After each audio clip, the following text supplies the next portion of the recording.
I'm Lily Phillips, and today I'm getting ran through by 100 guys.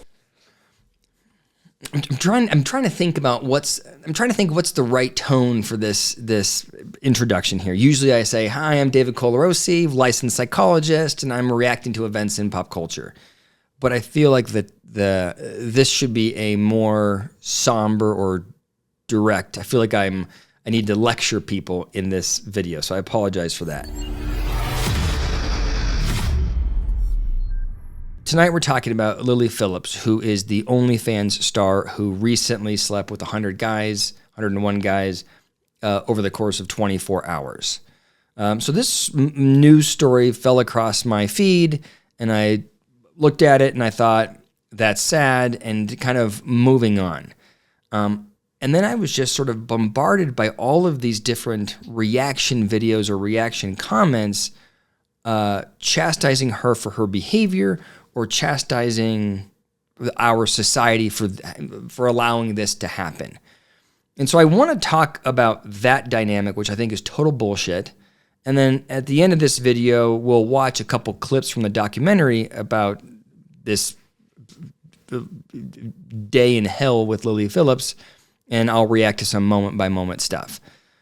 The first thing, I find it so infuriating that we are all watching this woman who, in my mind, is clearly, there's no ambiguity here. She has been traumatized. She is reenacting the trauma. She is engaging in a behavior that it's obvious ahead of time, and it's exceptionally obvious right afterwards that she deeply regrets. And our response, many of the people that are reacting, the response is to say, you're a terrible person, you're amoral, you're going to hell, no one's going to marry you, no one's going to love you. We just immediately default to this hyper-aggressive stance, like further hurting her. And it's like a wild decision that people are making, where it's like, I'm going to show no compassion for this person who is clearly hurting. And I'm going to, not only, Lily, do you get to deal with the fact that you engaged in a behavior that you deeply regret, but now you have to deal with all of our judgment. I just struggle with this stance, and I think it is I don't know. I can't think of a negative enough word for it, but I think it's an atrocious point of view for all of us to take. And the second side of it is this sort of approach to chastise society. Why would we allow this to happen? What is the role of OnlyFans? Should we shut down OnlyFans?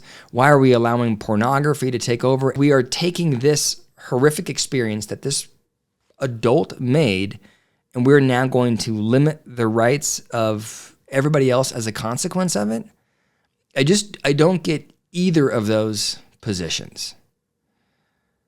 What I do get is that Lily Phillips is, I think, heading into this, per the documentary,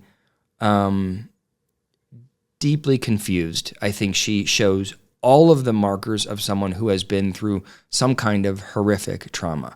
Her orientation throughout the interaction with the interviewer is that of a people pleaser. I want people to like me. I want people to be satisfied. I'll do whatever they say as long as I can. And I'm going to be happy and cheerful. And this is shown early on when he's like looking at her business and saying, would you call yourself a business person? And by the way, she's running a very successful business. And she goes, no, people wouldn't like it if I called myself a business person, so I'm not going to do that. She goes, all men are going to objectify me, so I might as well profit off of that. And it's like this acceptance of how she's going to be mistreated. And the interviewer says, wait a second, not every guy is going to be objectifying you.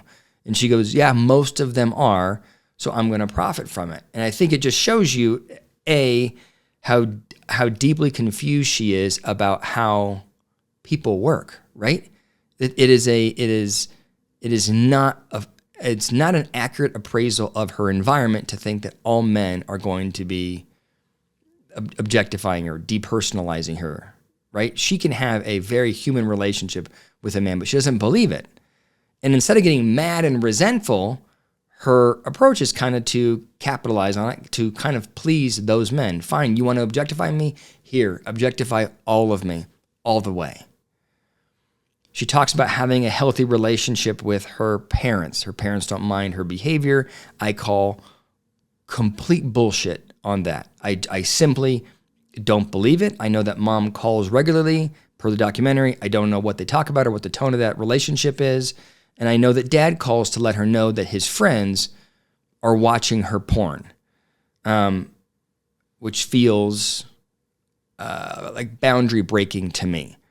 It's an interesting position. If you imagine your best friend, would you go call your best friend and tell that friend that you were watching their child have sex? You certainly wouldn't if you were in a healthy relationship with that friend. And definitely, if you were the father of that child, you wouldn't go and, bump fists with that daughter for the behavior, right? So it feels like there are zero boundaries, and which is a major red flag to me. And then the question at hand is like, why would she choose to sleep with 100 guys? And like the easy answer, I think, for most people is, well, she wants to make money, and OnlyFans is a crowded market, and the way you get traction is to do extreme things. That's probably the real answer. But her answer is, this is a fantasy of mine. I've always wanted to do this. Even before I got into porn, I always wanted to sleep with 100 people in a row that I don't know. And it's like, again, I call complete bullshit on that. I also call complete bullshit on the rationalizing the behavior by saying you're doing it just for money. Yeah, you're doing it for money, but the behavior is so fringe. It's so far outside of normal behavior. I am telling you from a psychological standpoint, it is a consequence of deep distress. And the documentary doesn't go into enough detail for me to be able to tell you what happened or how it happened or what her sort of psychological foundation looks like. But what I can tell you is that it's not healthy. This behavior is very unhealthy, and as much rationalizing as she wants to do, the extreme nature of the behavior, the constant desire to please, in my mind, she is willingly engaging in self-harming actions, right? So if she were cutting herself or burning herself or hitting herself, we would all look at it and go, oh my God, there's something deeply wrong with that situation. This person is under great psychological distress. Having 100 guys come in and hurt you in that way over the course of a day is self-harming behavior. So we should all be bucketing her as someone that is a safety risk, in my opinion. Okay, now let's watch a couple of clips of this right after she finishes with 100 guys. Brace yourself.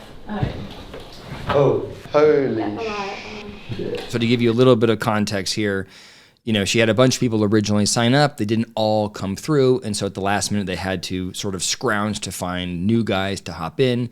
So these are people from anywhere, just sort of off the street, whether or not they'd had an STI evaluation before the interaction, doesn't matter, just come on in. And starts off with oral sex, then goes with a condom, and then they're able to finish wherever they want on her. A little pastry. And then I think I had a sandwich, and that was and then the rest. It's not for the weak, girls. If I'm honest, it was hard. She's trying to demonstrate for herself and to the audience that she's tough enough. It's like sort of a badge of honor. I can put up with this thing that happened to me, right? This is no longer a fantasy. This is a horrific event, and she's trying to sort of convince herself and the world that it was okay. And like that, from a psychological standpoint, that mechanism of this is okay, I can handle it, this is not a big deal, right? You can imagine how she is just stuffing all of her emotions. Just one in, one out, like it feels intense. Like more intense than you thought it might. Definitely. Sorry. Sorry. It's okay. It's okay. Just take Yeah, 1 minute. she has obviously been through a very traumatic event. I mean, this is a trauma victim right after. Like, you can imagine why it's so shocking then for me to see people be like, you deserve it.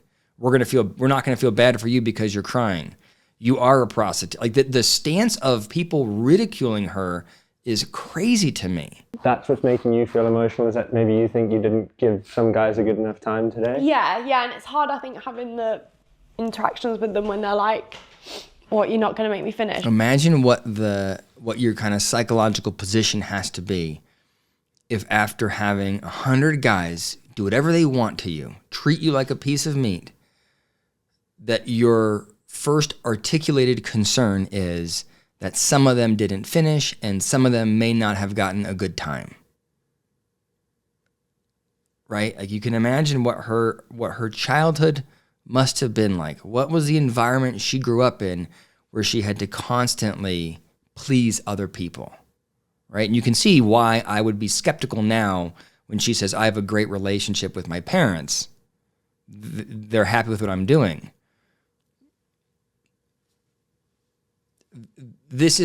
She does not have the skills, I don't think, at this point to clearly articulate how she really feels about her family or her upbringing or her relationships, right? She is just in a people-pleasing, I'm fine mode. Sometimes she'd like disassociate and be like, in my head right now, I can think of like 5, 6 guys, 10 guys that I remember. I feel bad for her, and I'm worried about her. And I know that she is not getting the support she needs. And I know that this, like the media storm created by this event, will make her a lot of money, but it will make her, from a psychological standpoint, feel worse. And sort of to top it off at the end of the documentary, they shared that she is, in the new year, planning to sleep with 1,000 guys in one day to break the world record. It is a sad story.